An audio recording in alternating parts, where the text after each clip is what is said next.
in some way affects or threatens the current job market, okay, the labor market.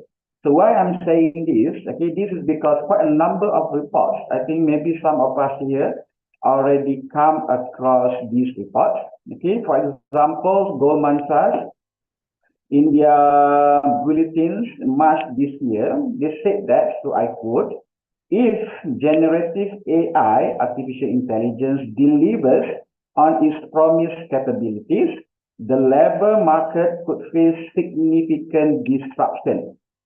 Okay, roughly 2/3 of current jobs are exposed to some degree of artificial intelligence automation, and that generative AI could substitute up to 1/4 of current work. So generative AI could expose the equivalent of 300 million. Okay, it's not 300 jobs. It's not 3,000 jobs. 300 million full-time jobs to automation. Okay. So I don't want to exaggerate these things, but this is the report and estimation or projection conducted by Goldman's researchers. So this shows that your job, my job, or your future job will no longer exist in the near future. And AI and robotics might have taken over our professions. Okay.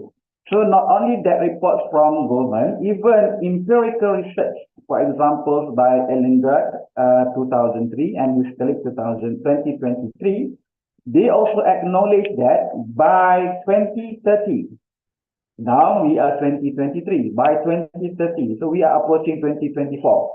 So in the next 6 years, AI will accelerate the automation of 30% of currently work hours, affecting a total of 12 million jobs. 12 juta. Okay, 12 million jobs. So it's not small.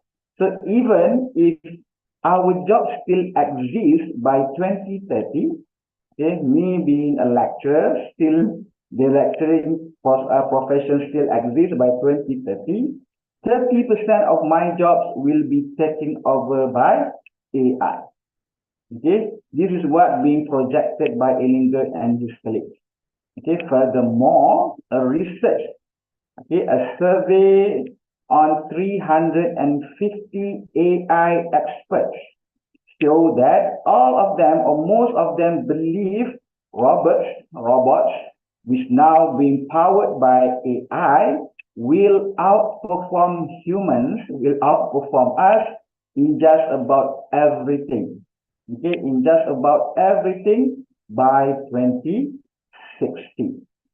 So these three findings is actually the evidence of what we call as some curiosity. Even some people start to worry that in the near future, new graduates, which is most of you here, even my jobs will no longer be there. AI will take it over. Okay, so there is a threat even there. I can share you one of my recent experience. Okay, I don't have much time to go for shop. Okay, to shop my everyday things stuff.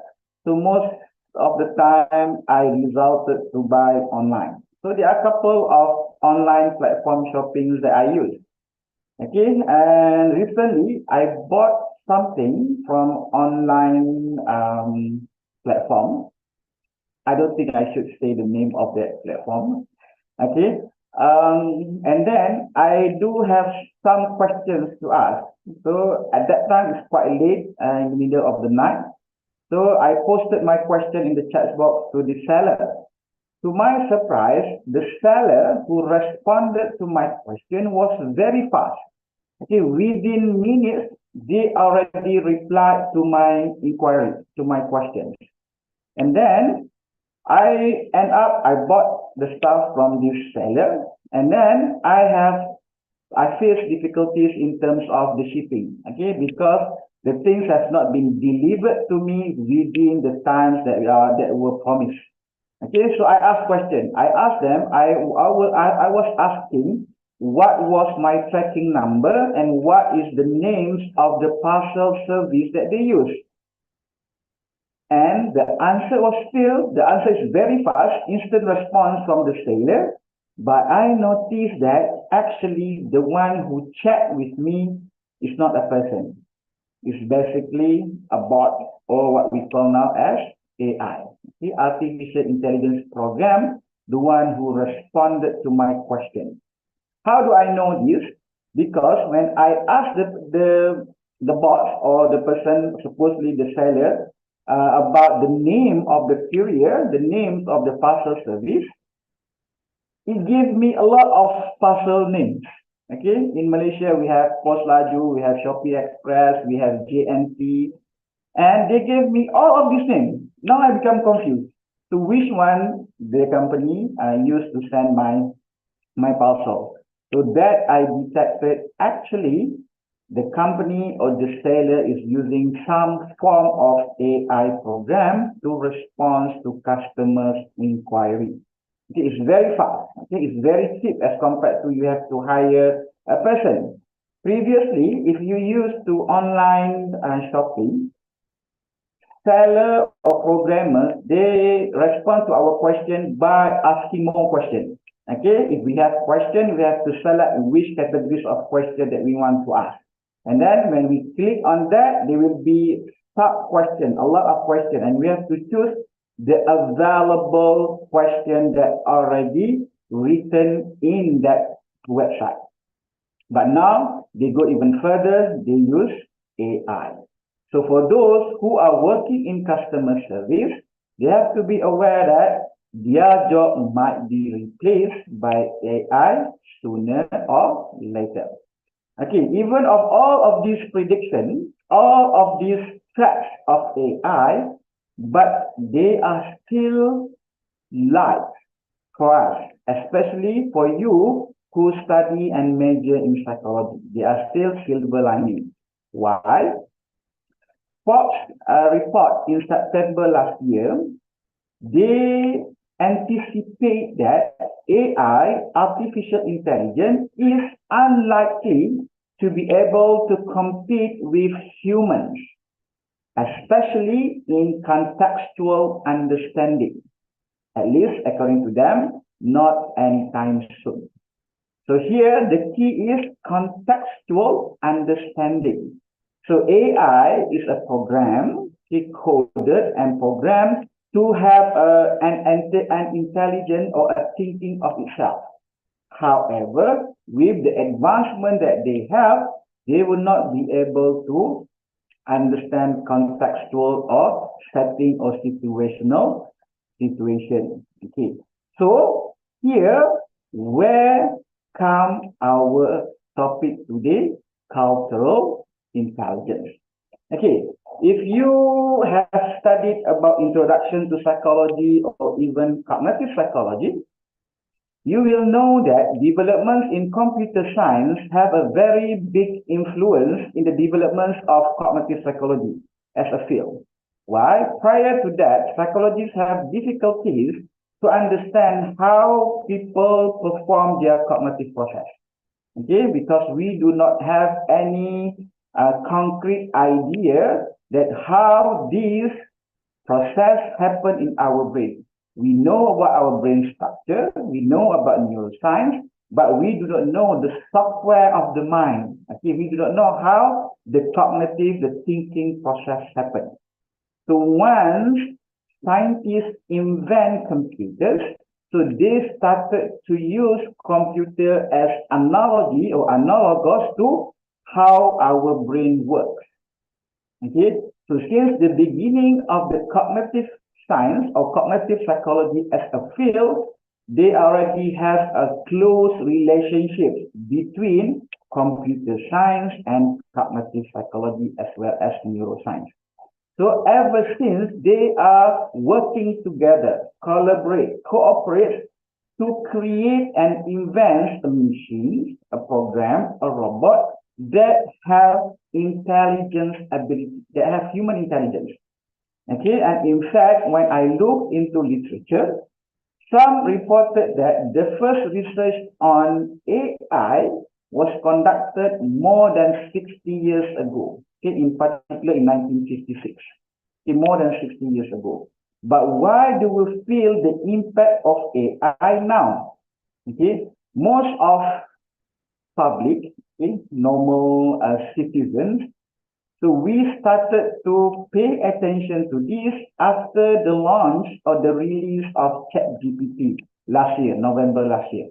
Okay, why? Because ChatGPT has basically overwhelmed us with how clever it is to respond to all sorts of questions that we ask them. Okay, so in order to do this, in order for us to deal with the threats of AI to our professions as a psychologist, as a future lecturers, as a future educators, we need to focus on cultural intelligence. Okay, so I do believe that most of you here have come across cultural intelligence, or at least what is intelligence before. Okay, you've learned this in cognitive psychology, you've learned this in psychological assessment, you've learned this even in introduction to psychology, okay, the topic of intelligence. So we have many different types of intelligence, okay. We've talked about intellectual ability, in this case as intelligence, intellectual quotient, okay, IQ. Okay, that is the most that we've learned at the undergraduate levels, bachelor's levels. But besides IQ, okay, you also come across EQ, emotional quotient or emotional intelligence. Okay, these are IQ is the most famous one. Okay, maybe everyone here have heard and read about it. EQ still famous, but not as much as IQ. But what more? Social intelligence and cultural intelligence.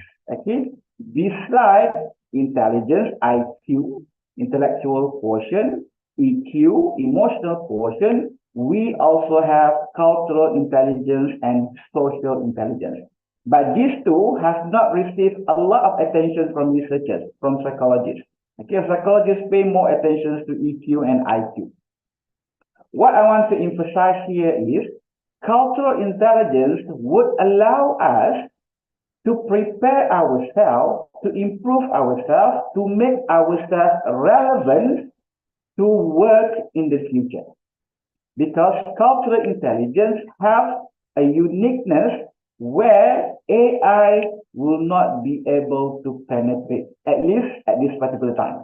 Okay, I do not know what will happen in the future if they can even invent better or more advanced AI program or coding.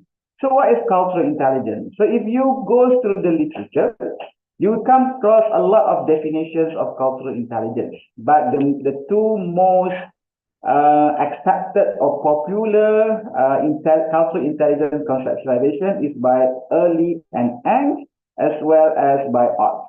Okay, here I want to focus on Early and Eng definitions of conceptualizations of cultural intelligence.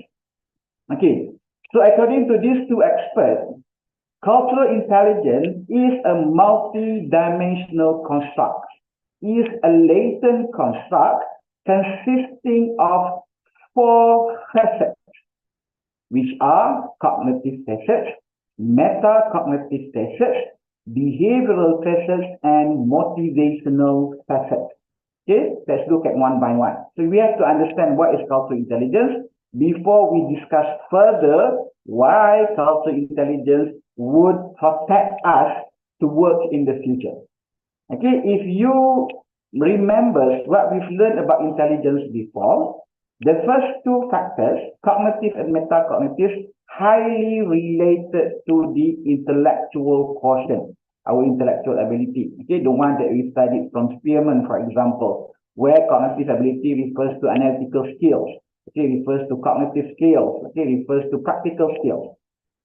So cognitive here, if someone has cultural intelligence, the person, he or she will also have general knowledge, okay, general cultural knowledge in the form of self-schemas And these schemas, how it serves as, we use these self-schemas to make sense of framework when we interpret behaviors in new cultural settings.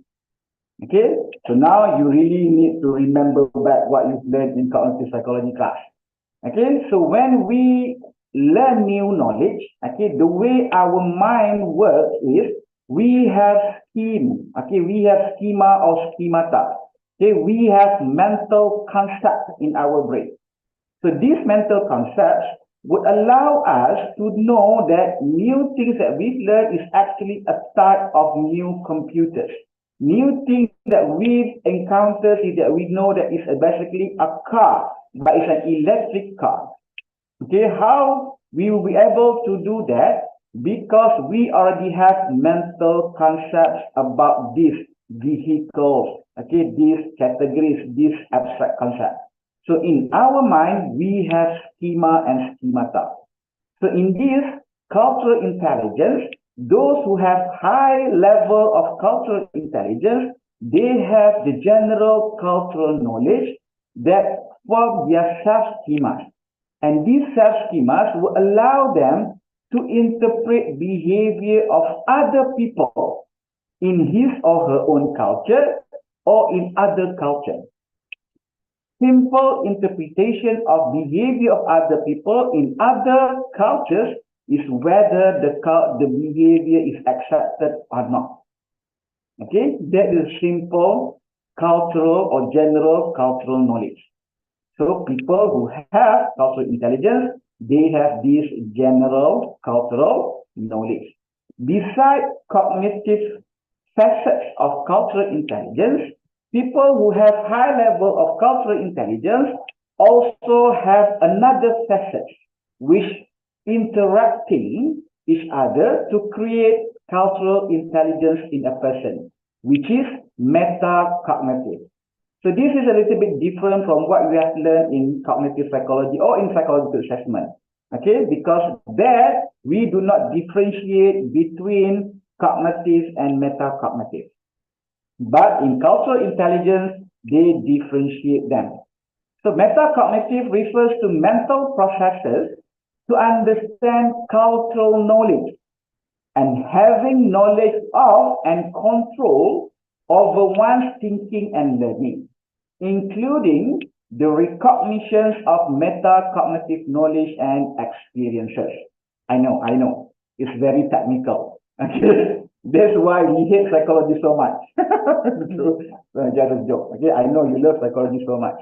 It's very technical definitions, but in a nutshell, metacognitive is the cognitive processes that someone has to be able to apply the general cultural knowledge from the first facet. Okay, the first facet, we have the knowledge. I know that most of people in Indonesia are Malays, okay, Indonesian Malays. I know that they are almost equal segregation of religion, for example. I know that Malay Muslims in Thailand are minority. The majority are Buddhist. So that is the general knowledge. Okay, that is the cognitive facet. But now, metacognitive are the process, the cognitive process that we use. The simplest example of metacognitive process under cultural intelligence is ability not to be. Okay? Ability not to be judgmental. Okay? Is a metacognitive process whereby when you go to a new setting, you go to a new place, you go to a new country, you meet with a new people, you does not simply judge a person as a bad person, as a good person, as a well-known person, okay, as someone who really look after their hygiene. Why? Because in you, who have high level of cultural intelligence, you have the metacognitive process to be able to apply the first facets of knowledge from your cognitive facets. Okay, that is the second facet. So besides these two, this cognitive and metacognitive also interact with another facets of cultural intelligence, which is behavioral facets. People who have high level of cultural intelligence, they also have the behavioral repertoire of responses. The behavioral repertoire of responses and the capability to acquire, the capability to adapt, and the capability to use new skills and abilities to act in culturally accepted ways when in new or different cultural environments.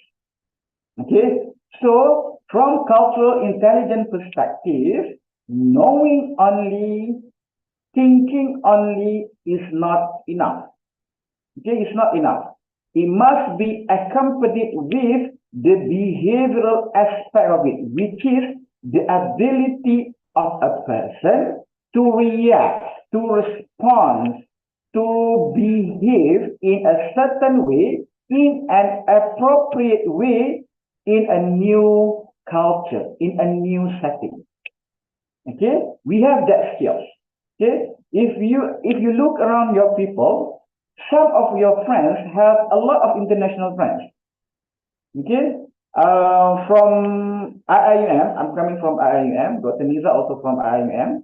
So we have diverse background of students here. Okay, majority, yes, Malaysia, but we also have students from Indonesia, we have students from Singapore, we have students from Thailand, from Brunei, from Philippines, from China, okay, from Arab countries.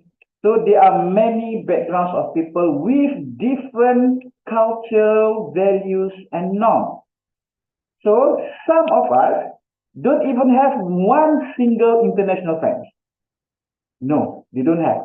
Even though they know about the history, about the cultural belief, about the value system of that country, but they don't even have friends from Egypt. They don't even have friends from China.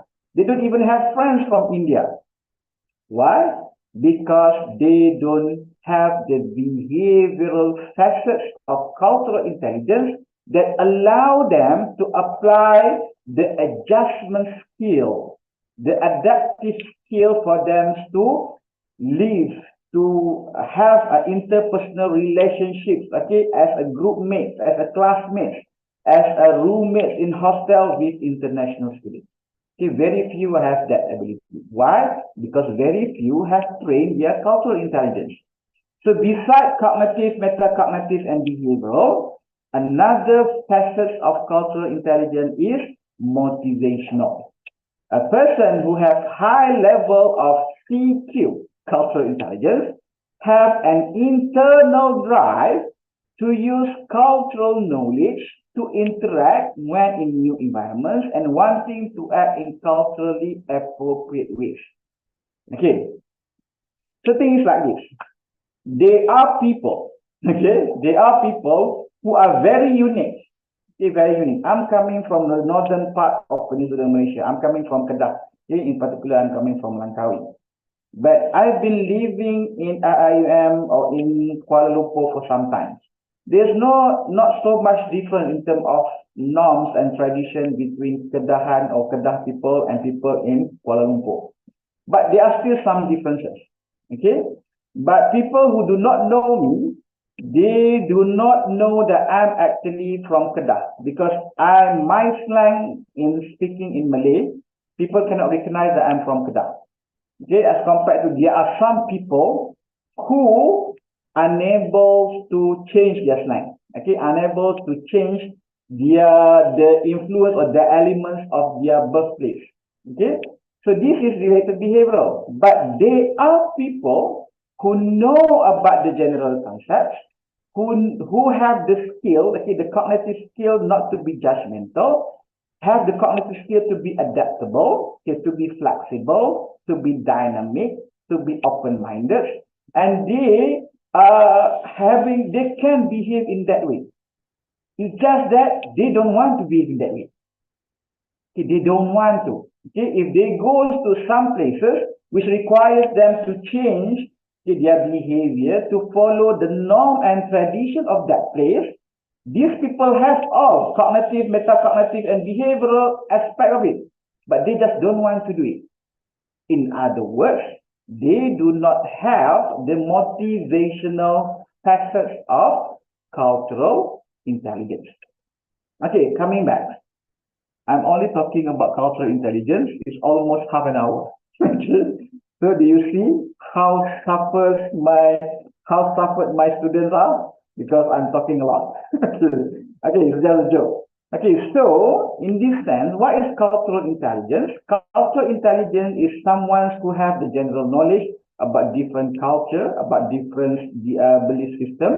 People who have the cognitive process, okay, open-minded, dynamic, flexible, resilient, someone who have the ability not to be judgmental, okay, someone who have the behavioral repertoire, okay, the responses to behave in an acceptable way in different situations, and someone who have the motivation, the internal drive to use the cultural knowledge to interact with other people or to change their own behavior in certain situations. So this is what we call as cultural intelligence. So I've been talking a lot, sorry. So why cultural intelligence is important in our context today? Okay, why I emphasize that if we develop our cultural intelligence, if we instill cultural intelligence, if we train in cultural intelligence, we would be able to make ourselves relevant in the job market, in the labor market. Why? Because cultural intelligence have some aspect which is resistant to AI, artificial intelligence facts. Okay, so I list here the 5 top reasons why cultural intelligence would be able to equip us, okay, to allow us to still work in the near future in the professions that we want to. Okay, 1, common sense. Okay, common sense. Believe me, brothers and sisters, okay, common sense is not that common. Okay, common sense is not that common. Okay, why? Nowadays, you can ask your lecturers, or even you can ask your seniors, older siblings, or your parents. The way people live nowadays is totally different than the way people lived 30 years ago. Okay, so there are different interpretation, different thinking, different lifestyle that people adopt. And this is influenced by the context that they are living in. It's different. Okay, so I can simply recognize that there are students who are from Indonesia. Okay, there are students who actually from Thailand. Okay, there are students, even though we in this rumpun Melayu, okay, Malaysia, Singapore, Indonesia, Brunei, Thailand, even some part of Vietnam and Cambodia, we look more or less the same. Okay, but the way we think is different. Why different? Because we are growing up in different contexts, in different environments. So the common sense is different.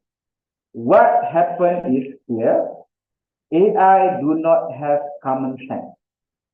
Okay, there are a lot of jobs there now and in the future requires us to be able to use our common sense to solve problems, to make decisions, and or even to come out with business strategy. Okay, I give you an example. One example, because my specialization is industrial and organizational psychology. And I studied about organizational culture in my PhD. I am still interested in that. So culture is a very big, dynamic, and complex construct.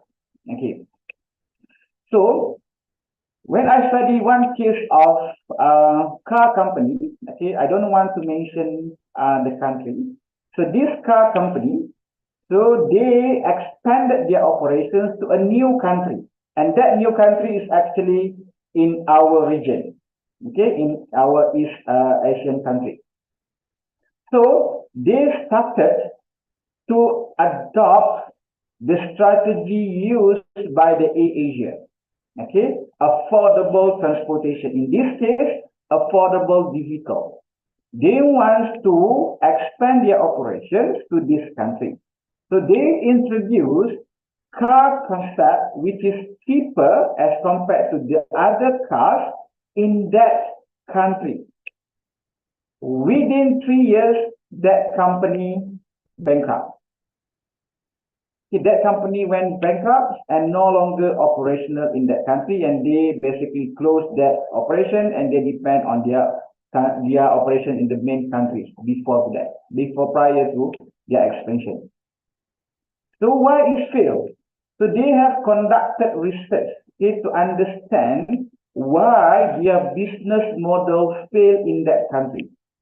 Why? For them, transportation is a necessity. Everyone needs to commute from one place to another. Okay, people can commute using motorcycle. People can commute using public transportation. So in that country, it's very condensed. Okay, there are high population of people in their cities. Okay, their public transportation are so condensed, crowded. So they believe that by providing cheaper alternative to car, they will be able to blossom. Okay, their business will be successful. However, within 3 years, go bankrupt. When they study and then they understand that one interesting finding that makes that their business model, if they want to survive in that country, they can no longer depend on that business model. Okay, when they do market research and then they ask why people buy car in that country, is actually the transportation is not the only reason for people of that country to buy car. Why? Because in that country, the socio-economic status is basically a lot of people in the lower class.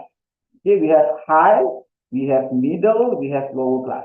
So a lot of citizens of that country are in between of middle and lower class of SES, socio-economic status. So they are not really wealthy nation. So what happened?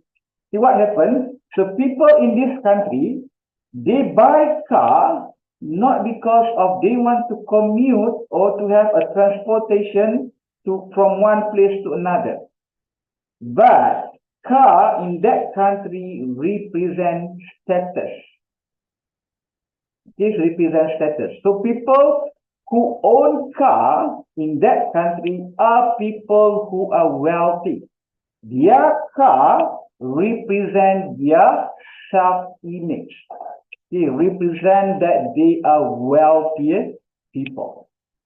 So when they bring in a business concept, a cheap car or a cheaper car is not really accepted by the citizens of that country. Why? Because for them, cheaper car go against the status of their wealthy status. So go against their status. So here, their cultural belief and cultural stand in the country is different from other countries. So common sense in this sense is not really common. What we think that common for you in Indonesia might not be common to me in Malaysia. Okay, so common sense. And what more, AI do not have common sense. And what more, cultural differences influence our common sense. So we are diverse cultural beliefs. Okay, value system are so diverse. See, even in Malaysia itself, people from northern part is different from people from southern and east part of Malaysia. Okay, I believe the same is happening in Indonesia. So our common sense is different. So AI will have difficulties to come up with the solution suitable for our cultural context. This related to the second limitation of AI, and strong point of cultural intelligence, which is context-dependent learning. Okay, context-dependent learning. So AI, the way it works, okay, artificial intelligence, the way it works, originally is a program. Okay, involve coding. Okay, I'm sorry, I don't have much experience or knowledge about coding. Okay, so AI is a program work based on coding, but they created a flexible dynamic coding that it can anticipate and predict. But all of their predictions and process is based on whatever being fed on them. Okay, whatever they can reach out in the net, okay, in the internet. So it's limited to that search, and limited to that program, and limited to that code that their developer program this AI application or AI website. So context-dependent learning, meaning that we as human beings, when we have cultural intelligence, remember we have general concept that allow us to apply this framework in different cultures. Okay, we have the mental capacity, the thinking process that will allow us to look at things from their own cultural lens. We have the capacity, the motivations to behave in that way, and we have the behavioral capacity to behave appropriately. So different contexts requires different types of response. There is no one template answers, template response, template behavior that applicable to all cultures. We always have to reassess, reevaluate, and re-examine whether our response to the situation in one culture would be appropriate to another culture. So our learning process is depending on context. Okay, so let's look at some examples from Islamic perspective. Okay, some examples from Islamic perspective.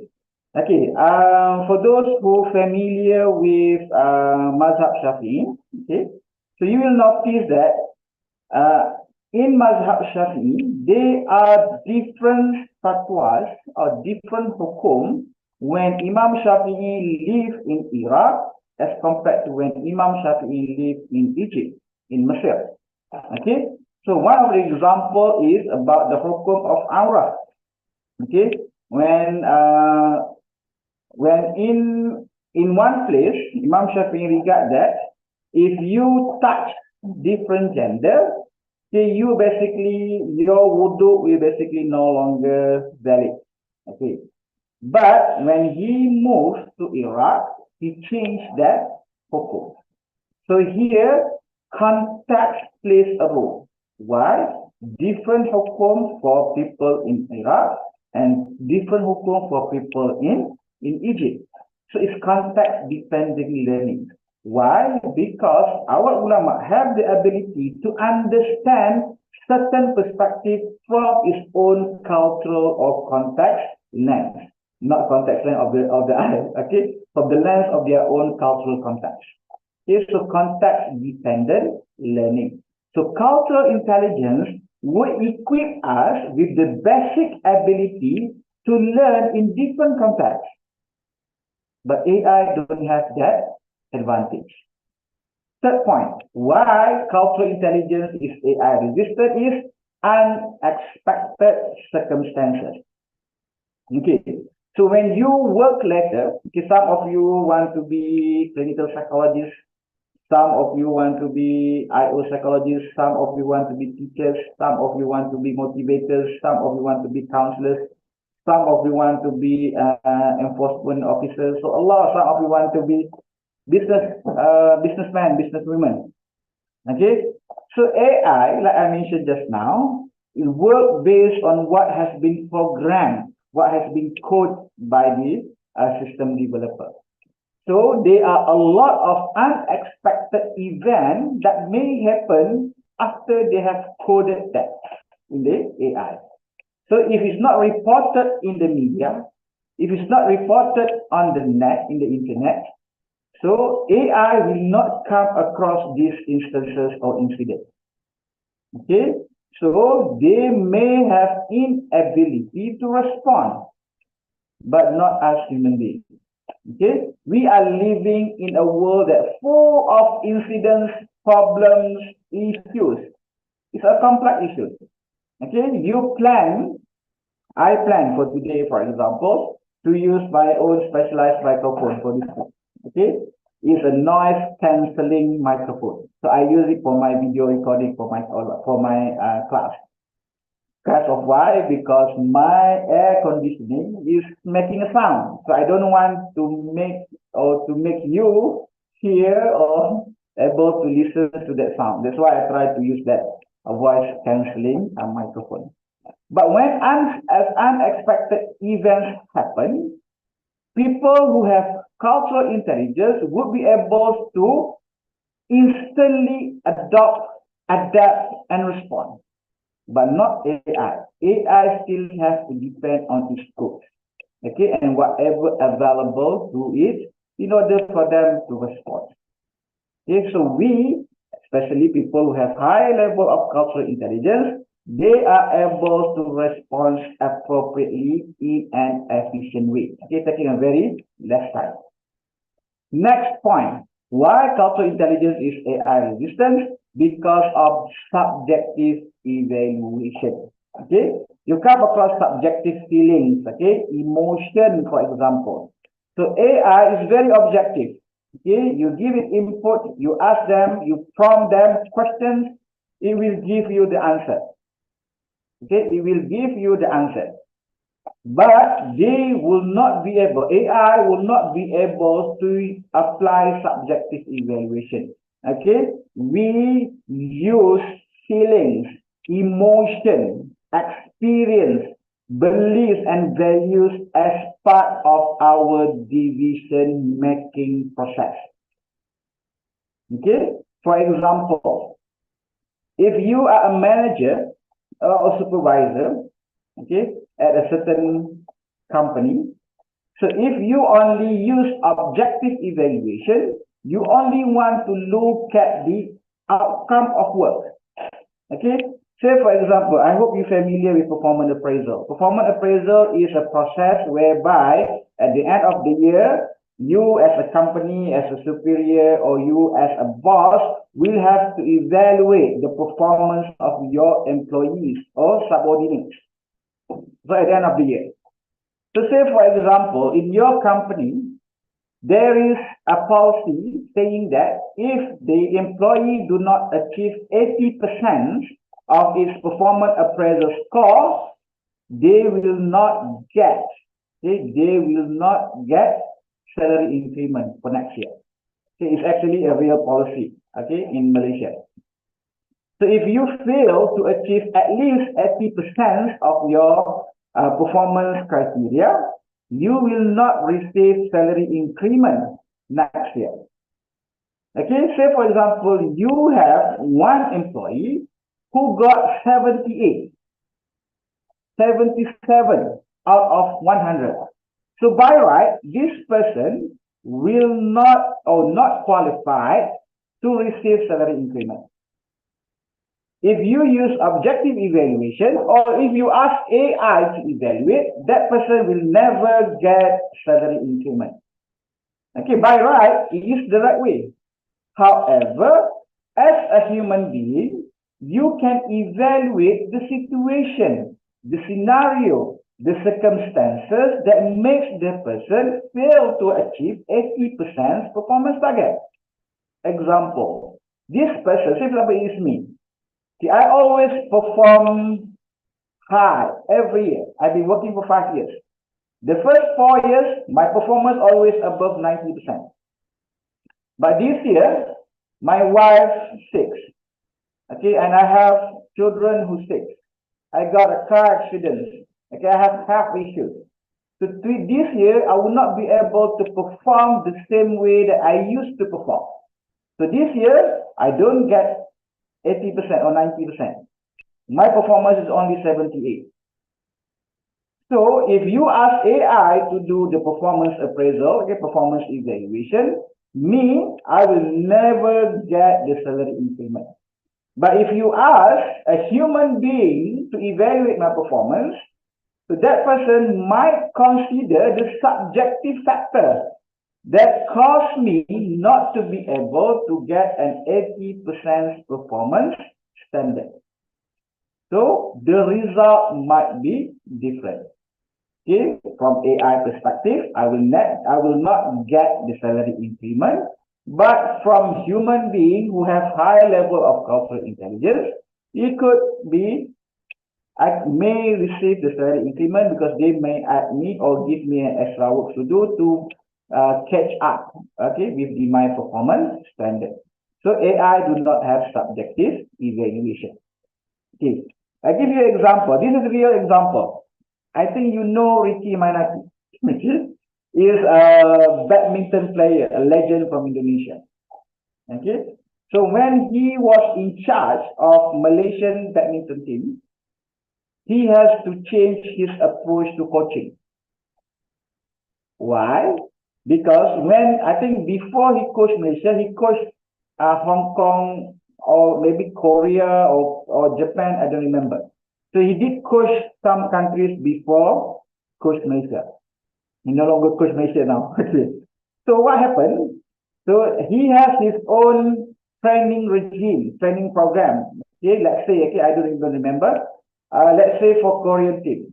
So after he coached Malaysia, he tried to use the same training program, training regime for Malaysian players, but is not successful. Okay, why? He realized that Malaysian players value family relationship so much. So when their cousin getting married, they have to attend the wedding. Okay, when the cousin's children getting married, they have to attend the wedding. Okay, wedding become a compulsory family occasion. Okay, there's no reason except a very emergency reason they can be excused from that family event. So he has to change his training regime. Why? Because of the cultural values. Okay, because of subjective evaluation. He tried at once force this player not to go to this wedding, but to go to their training regime. So what happened? Even if they stay to train, they don't show any effort and commitment. They have low motivation. So what happened? So he changed his training regime and he will be able to see the difference. So these people go back, but very short break of time, very short time, 1 day, 2 days. When they come back, they have a good effort, commitment, and high level of motivation. Okay, performing their, preparing themselves for autonomous and during training. Okay, so it involves subjective evaluation, which AI is not able to do. And lastly, human nature. Okay, human nature. Human nature can be used as a good supportive point to cultural intelligence, but at the same time can also be used as one weak or limitations of cultural intelligence that support AI. But thinking like this, even people who coded AI or programmed the AI, they also have their own perception, their own belief, their own philosophy or self-concept. Even we as people who normal human beings, we also have our own belief perception. So I'll give you an example. With the current scenario of what happening in the Palestine, okay, there are a lot of complaints in Facebook, for example, when they voice out their dissatisfaction, their concerns, their thinking about our brothers and sisters in Palestine. So the Facebook block their comment. Okay, so there is a program to identify these sorts of comments. Okay, because they believe it's basically supporting criminal issues or supporting not supporting human rights. But if you look at it from human nature perspective, so you might want to allow those kinds of comments. Okay, people who have cultural intelligence, they are able to evaluate the human nature. Okay, the human nature. I give you an example.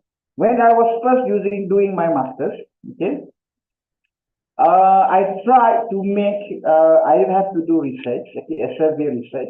So I tried to really follow the protocol and the research procedures from the research method books.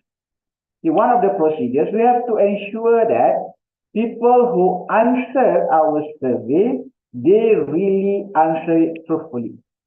Okay, it's not cheating they are not lying in answering our survey. Okay, we ask about their preference. Okay, they prefer it supposed to be strongly disagree. They answer it neutral. Okay, they're supposed to feel that strongly agree. They answer it as disagree. Okay, so in order to do this, there are a couple of ways. There are two ways of doing this. One is by reverse coded the question. Okay, we ask the question twice. First time we ask it in positive statement. Second time we ask it in negative statement. Another method of identifying if people are lying while answering our survey is to use lie scale. Nowadays, it's called lie scales, but previously, in order to avoid people having negative perceptions towards this lie scale, researchers use the term social desirability scale. Social desirability scale. So what happened to me is, so I include the lie scale, the social desirability scale in my survey. Why? Because I want to filter people who are not honest in answering my survey. So to my surprise, almost every participant who answer my survey have high score of social desirability. In other words, they score high in life skills. Okay, from theoretical perspective, from AI perspective, because they are being coded from the concepts and theories like this, I'm not supposed to accept all of these answers. Why? Because if their life score in life skill high, so there is high possibility that they are not answering truthfully to the questions of the variable of my study. So I kind of confused. Okay, if it's only a quarter or 20%, 15%, 10% of my participants have high score in life skills, there will be normal. But it's almost everyone score high. So I started to study back each question in that life skill. And I made conclusion that actually nobody from our culture, okay, in eastern part of Asia culture, would score low in that life skill. Okay, among the question asked in that life skill, would you steal things from hotel that you are living in? Okay, for example, the forks, okay, or the knife. So obviously, I will answer no. You will answer no. So everyone in this country will answer no. But from Western perspective, it's actually common for people to take something from hotel that they are living in. Okay, regardless whether it's forks or whether it's knife or everything. So it's actually that social desirability scale is culturally biased. Okay, it's up to human nature to decide what type of bias the person applied and how to recognize bias. Okay, and AI don't have this ability to recognize this human nature. Okay, the bias part of us. But we are able to do that. Even so, a lot of us still are the victims of scammers. So scammers have higher cultural intelligence than us. No, just an example. Okay, next, the power of cultural intelligence. So now we know what is cultural intelligence, and now we know why by developing, instilling, and training cultural intelligence, we will be able to make ourselves relevant to the job market. Why? Because we have common sense. We are able to learn in context-dependent learning. See, we are able to deal with unexpected circumstances. We have the ability to do subjective evaluation, and we have the ability to recognize human nature. Okay, the diversity of human nature. Okay, so the power of cultural intelligence. So why I emphasize that in order for us to survive or even to thrive in this era of artificial intelligence, we need to focus on our cultural intelligence. Why? Because research has found that there are a lot of positive benefits of cultural intelligence. Okay? Among others, cultural intelligence has been found to directly affect adjustment and adaptation.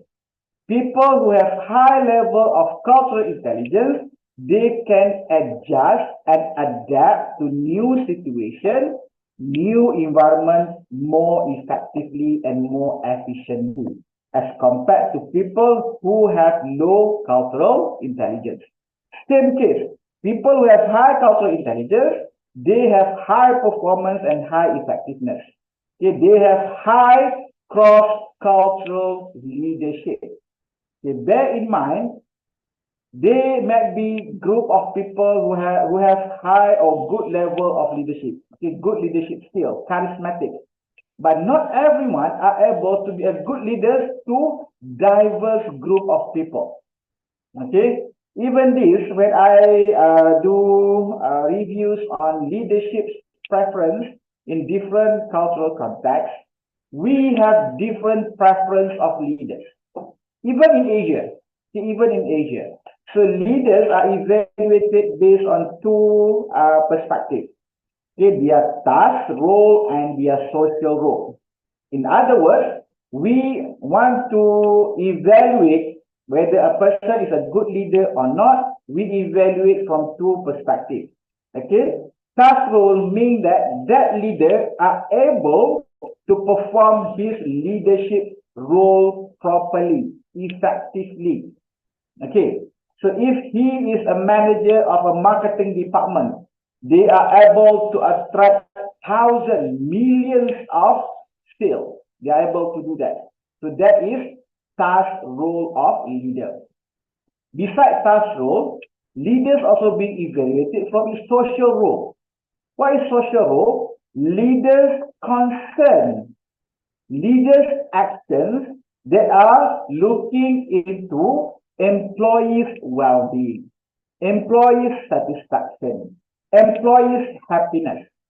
So it's not directly related to the job or task that needs to be performed, but they are a loving, a caring leaders. So we evaluate leaders from two perspectives. Okay, their task role and their social role. So cross-cultural research about leadership, they found that people or participants from the United States, they prefer, okay, the subordinate themselves, they prefer leaders who have high task role and low social role. So they don't care if the leaders is harsh, if the leaders basically do not care about their welfare, as long as the leaders are able to perform their best for their work, they love this type of leaders. It's different from people in Malaysia and Indonesia. Why? Research found that we regard good leaders as leaders who have social role, even they have low task role.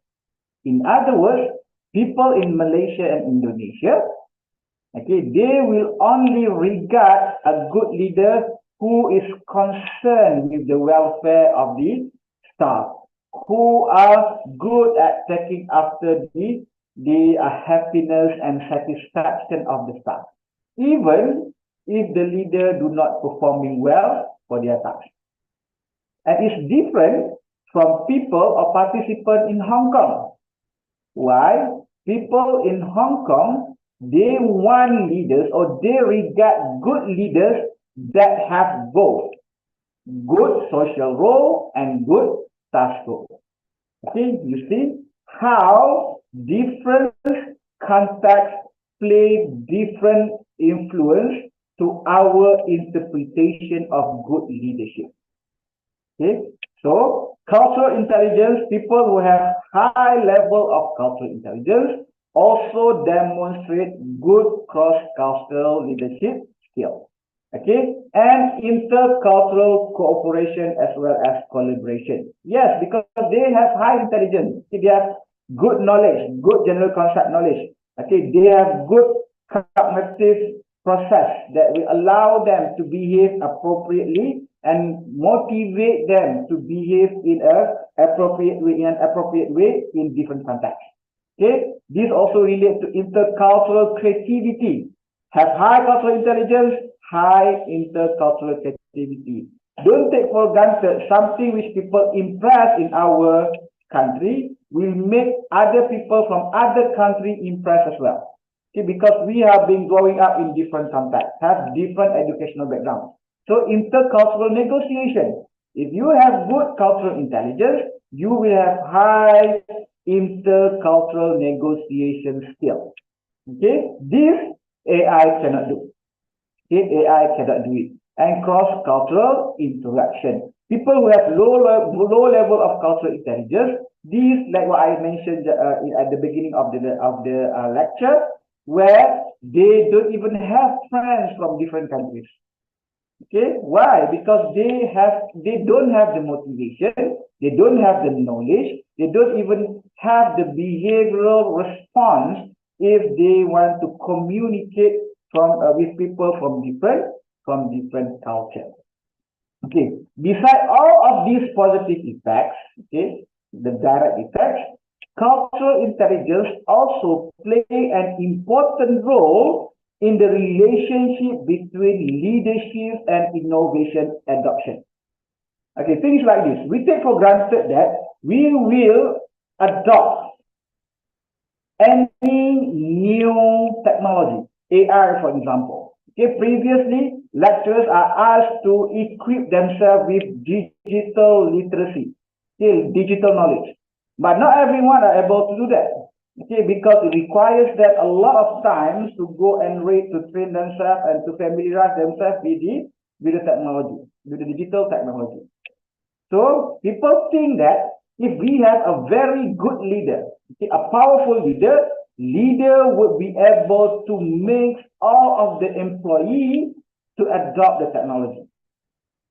But what they do? So they start to find a very charismatic leaders who have a good track record.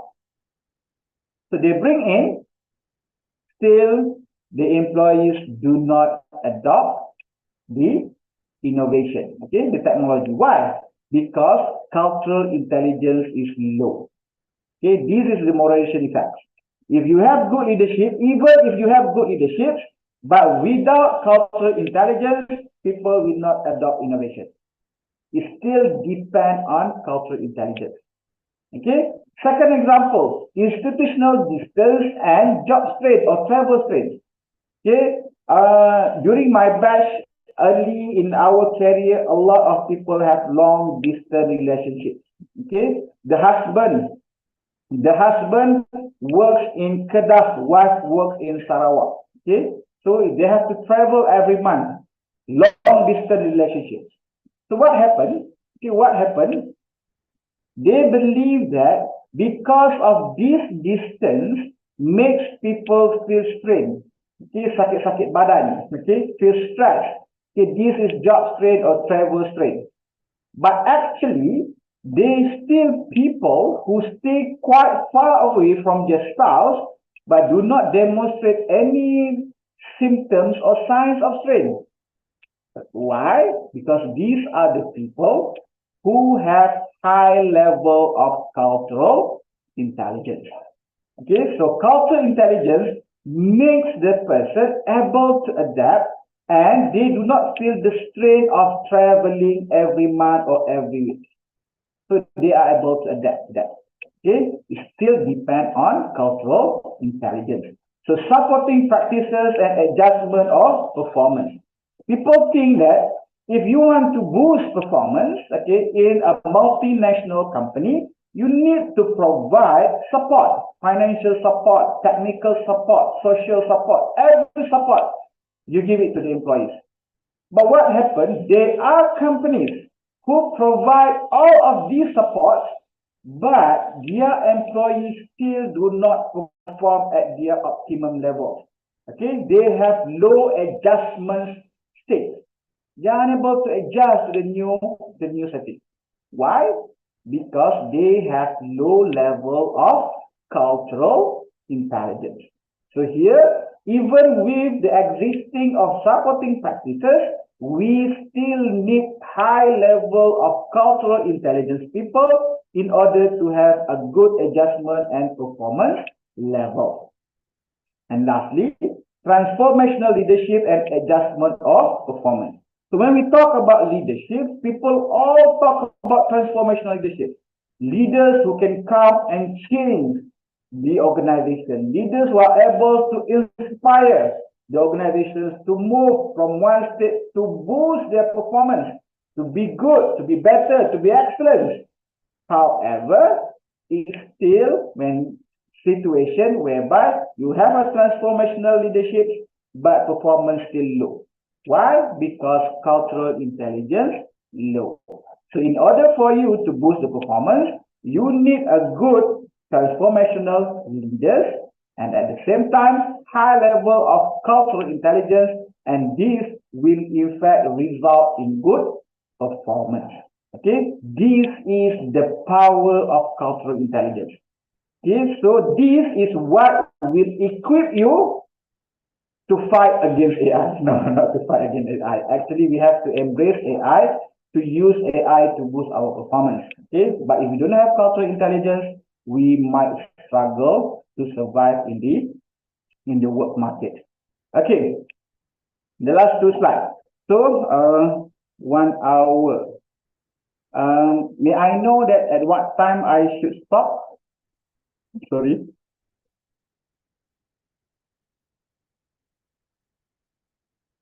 Uh, 3:05. 15 minutes remaining. Okay. Okay, sorry. Okay, I do not see the I did not see the what we call the message. Can you see my slide now? Okay, so I will go a bit faster here. How can we develop our cultural intelligence? So cultural intelligence, this is what interesting about cultural intelligence. Okay, in IQ, okay, intellectual quotient, in our intellectual intelligence, okay, there are still perspectives whereby people believe that we are unable to really develop our intelligence because most of the time it's been influenced by our genetics. Okay, even if we train them, there are still some genetic influence. But it's different from cultural intelligence. Because of what? Because researchers found that cultural intelligence is not something that we born or innate, but it's actually a skill. So when it's skill, we can polish our skill. So cultural intelligence is a skill that can be developed and improved over time with practice and exposure to different cultures. This is the main reason why I chose this topic. Because what are you doing right now is basically a form of training your cultural intelligence. So how can we train, develop, or instill cultural intelligence? First, through our education system. Okay, the current methods, I'm not really familiar what is the method in UMS, but the current methods in my institution, the syllabus, what is covered is we have to diversify what is covered. Okay, because psychology, whether we like it or not, has been influenced a lot from Western perspective. So our main textbook that we used to teach in class, still we get it from Western perspective. So what we need to do here, the syllabus, we can still take the ethic concept, okay, from cross-cultural psychology, the concept that are applicable to all or is universal to all contexts, but we also have to emphasize on the emic approach. What is unique to the culture of Indonesia, to the culture of Malaysia, Thailand, Hong Kong, China, Egypt? We need to diversify our knowledge about different cultures. Okay, and our pedagogical technique, our delivering technique has to change. Okay, we can no longer depend on what we recall back from what we read. Okay, remember, cultural intelligence is something which is dynamic, flexible. So we have to change our response according to situation, according to context. So there is no one template answer which is appropriate for all situations. So the pedagogical technique must also reflect the diversity in our culture, whether that ethic concept still applicable in our context, whether it's actually emic is more appropriate. Okay, so pedagogical technique has to respond to that. I would suggest that for the lecturers, for the students, to familiarize yourself with situational based learning. Okay, so you apply concept theories that you've learned from the textbook in a specific situation. See whether that concept, that theories, that perspective is applicable or not. If not, what can be improved, what cannot be done. So you can do situational based learning or context based learning, and even assessment. Okay, so the assessment should also reflect the rich nature of cultural diversity. Okay, what are unique? Okay, what is the key prerequisite of understanding other cultures? It's basically their value system. Okay, their norms, their tradition, the history of it. So all of those should be involved and considered in the assessment of education if we want to instill cultural intelligence in our students. Sorry, I'm going a bit fast here. Second, cultural exposure and international experience. So what you are doing right now is under this category. Okay, so we should, okay, if you come back or you goes back to social psychology, when you learn about psychology, in particular about stereotypes, okay, stereotype and discrimination, there it explains how we can reduce stereotype and discrimination through what?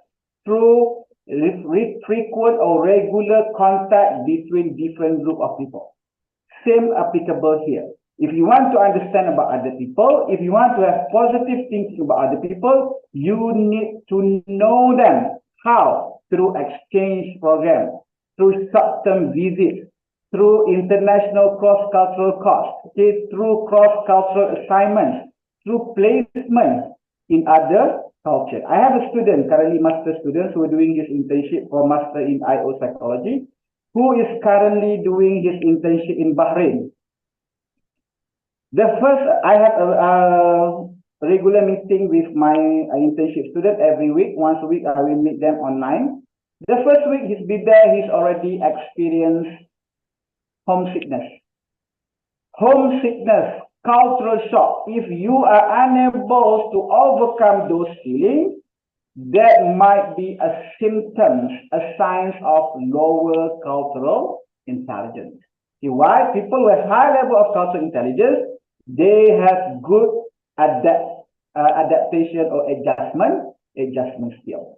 Okay, besides cultural exposure and international experience, we can also conduct cross-cultural training. Okay, cross-cultural training. For example, cultural immersion program. I have not come across cultural immersion program for students yet, but for company, yes. Okay, say for example, I'm working with one of oil and gas company. So this oil and gas company going to have a new factory in Uganda, for example. So before I go and work there, there will be a 2 weeks induction cost. So the company will bring me and let me live and stay with the people of Uganda. Why? So for me, I will be able to understand the value, the norm, the practice of Uganda people. Okay, cultural immersion program. Maybe, I'm not sure because I've not come across any reports on that or any findings on that. Maybe your community service program, okay, which you have foster parents, okay, in Malaysia, we have this before. Students are encouraged to join community service program, okay, once in their undergraduate years. So they will go to a places which is quite far from their hometown. So they will place in a foster home for 1 week or for 2 weeks only. Okay, so maybe, I'm not sure, maybe that can be considered as cultural immersion program as well. Okay, diversity training, cultural awareness, and local customs.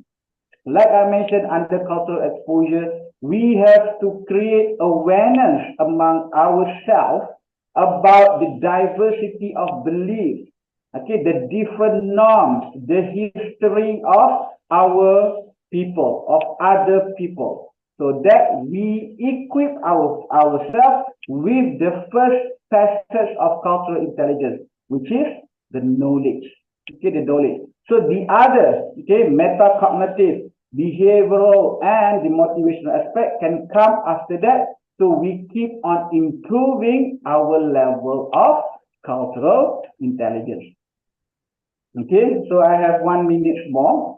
So as a conclusion, I wrote a very long conclusion as compared to the others. I just point form. Cultural intelligence is crucial in today's world.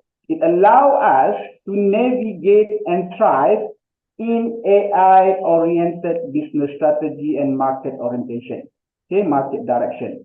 Cultural intelligence enhances our ability to have context-specific and situational relevant reasoning and decision making.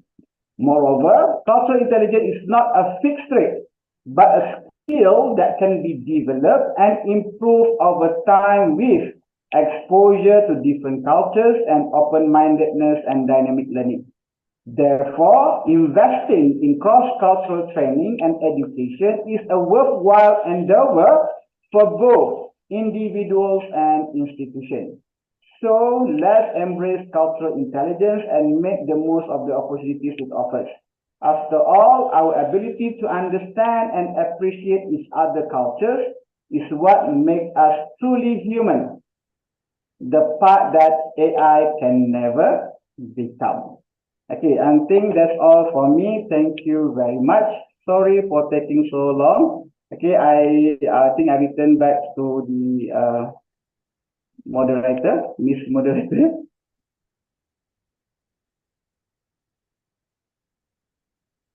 All right, thank you very much for the presentation, Dr. Firdaus. Since it's 2:30, this session, the Q&A session, we will only have one. Yes.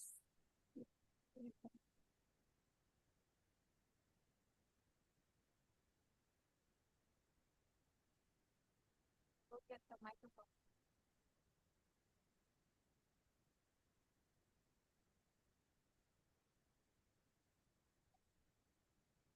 Hello. Bismillahirrahmanirrahim. Assalamualaikum, Dr. Firdaus. Okay. My name is Ide. So I have 2 questions. Number 1 is on the first starting your presentation, I heard that the relationship between psychology with AI, like for instance, like machine learning, data science, and etc. So can you explain to me what's the relationship? I mean, like in simple terms. The second question is that you said that by implementing AI in cultural intelligence, how can actually manager in that company or the HR can implement AI in order to boost their employees or workers' performance in order to rise their performance. I think you understand. I'm not so sure. That's my questions. Thank you.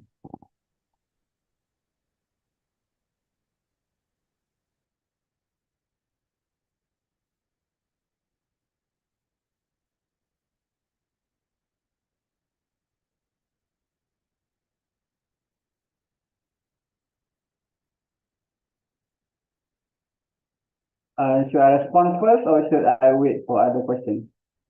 Sorry.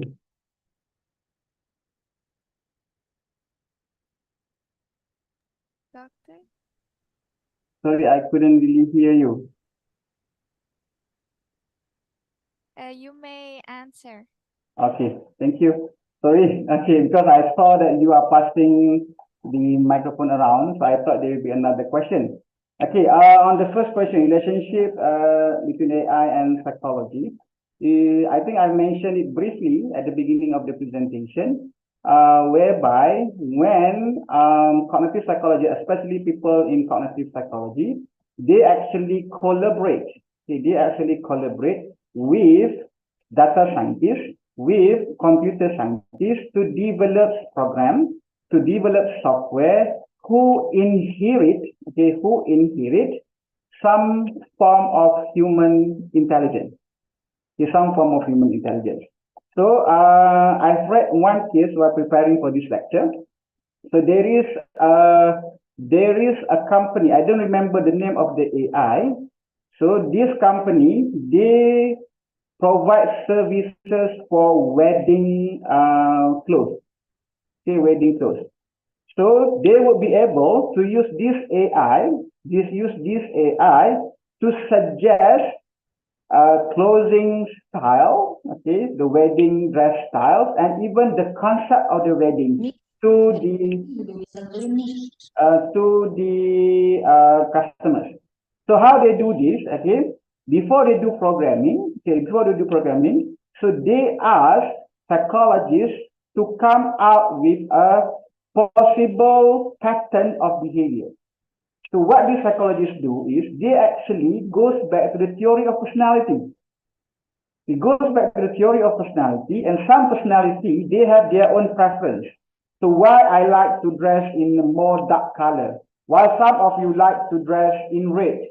Okay, because it does relate to some form of personality. So what happened is, when the client comes to this company, so they have to fill in some form.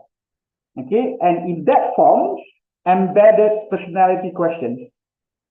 So using the AI programming, they are able to predict what is the potential preference of their customer. So using the combination, the contributions of programming as well as knowledge in personality, after implementing or adapting this AI program, they have a very few complaints from their customer on the services that they have provided. So it shows that actually there are relationships between people who develop AI and psychology and psychological knowledge. Okay, the second part. On the part of HR, how HR can boost the performance of the employee using or depending on cultural intelligence. Okay, we have to bear in mind that even at this particular juncture, the work market is no longer bound by country. In other words, long before this AI, we already have this globalized economy. Okay, this globalized economy. So now, the future of job market is not working full-time for a government office or working for an employer. The future of workplace is they are going to work as a freelance. The market of freelance, people who don't have a specific employer, is so huge. Even it penetrates up to 3 billion GDP across Malaysia, Singapore, Indonesia, Thailand, and Vietnam. In 2021. So how can we boost the performance? If you are talking or if you are working with a multinational company, you will need employees who have high level of cultural intelligence. Why?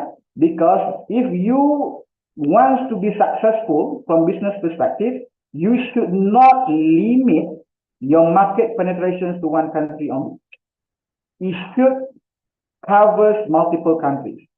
Okay, Grab, for example, it initiated in Singapore but penetrate almost all countries in Southeast Asia. Okay, Shopee, for example, covers all Indonesia, Malaysia, Singapore, all of these countries up to China. So most successful multinational companies, they have to penetrate multiple countries. In other words, involve multiple or diverse cultural background. So for you to have a productive, efficient employee, you need to train cultural intelligence in your employee. Okay, for example, in Malaysia, they hate people or they hate platform, okay, online platforms for shopping who do not respond to them humanly. Okay, they hate bots, they hate AI who respond to them. Even me, I boycott one platform because they are not able to answer my question. So I decided to boycott that platform. Okay. So to boost performance of a company as a HR manager, you can start training your employees. The simplest way is train on cultural diversity. Okay, if you have the budget, go for cultural immersion program where you place your employees to a certain to a country or location that the person going to work there later. Okay, I think that's my response to, I think, Brother Sidik, if I'm not mistaken, questions. Thank you.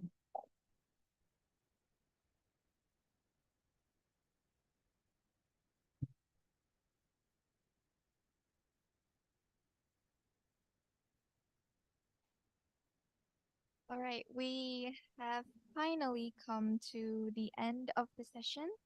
Before I close, I would like to make a summary from what the speaker has presented. The AI is very popular and has become a trend and is very useful. While it's very useful and which makes our lives easy, it affects the current labor market. AI could expose the equivalent of 300 million full-time jobs to automation. This is an estimation.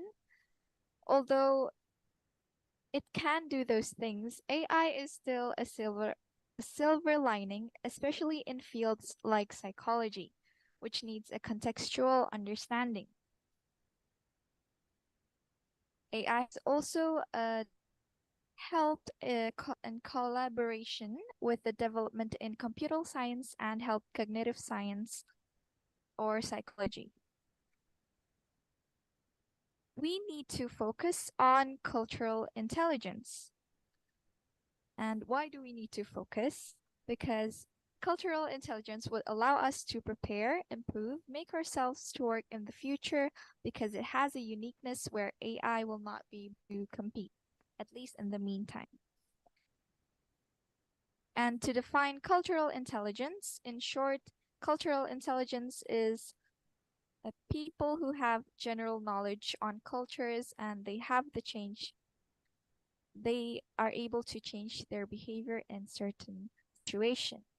And as Dr. Firdaus has mentioned, we should embrace cultural intelligence and our ability to understand and appreciate each other's culture, which is what makes us human. I think that's all for this summary. I'd like to thank the speaker, Dr. Firdaus, for the wonderful presentation and to brother, what is your name? Brother Hidir, for the question as well, for asking.